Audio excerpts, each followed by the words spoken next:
Il-kundizzjonijiet tax-xogħol għall-infermiera f'pajjiżna fadlilhom ħafna biex ikunu tajbin biżżejjed li jattiraw lil iktar żgħażagħ f'dan il-qasam.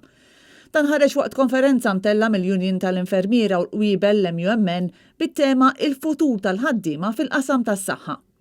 Paul Paċ, il-President tal-Union, spjega kif l-infermiera f'Malta huma mistennija jaħdmu 47 siegħa fil-ġimgħa, filwaqt li l-kollegi tagħhom f'pajjiżi oħra tal-Unjoni Ewropea jaħdmu 10 sigħat anqas. Il-kundizzjonijiet mhux daqstant attraenti qed jissarfu f'nuqqas kbir ta' ħaddiema f'dan il-qasam, fattur li jkompli jżid aktar pressjoni fuq il-ħaddiema preżenti.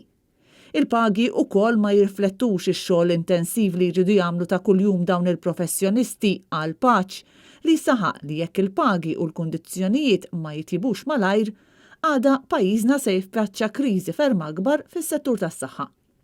Paul Paċ tkellem ukoll dwar il-ħtieġa ta' aktar miżuri li jkunu jiffavorixxu l-familji kif anke hawn Malta għadha lura ferm meta ħafna, speċjalment nisa, għadhom qed isibuha diffiċli jidħlu fis-settur tas-saħħa minħabba l-ħinijiet tax-xogħol. Intant, Net News ħal kummenti tal-Ministru tas-Saħħa fejn staqsejnieh għaliex il-budget għat-tieni sena konsekuttiva reġa' ħalla barra lil dawn il-frontliners. Steward, qed nibqgħu nimpalawlhom il-flus mit-taxxi tal-istess infermiera u l-infermiera ma tieħdu xejn.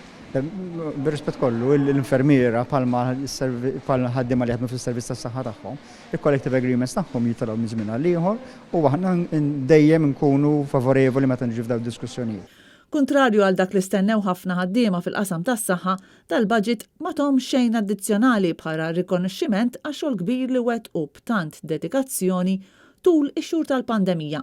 Dan għat-tieni sena konsekuttiva u minkejja li waqt li kien qed jindirizzhom tul il-konferenza, Chris Vern iddeskrivihom bħala l-aqwa riżorsa li għandu l-pajjiż fil-qasam tas-saħħa.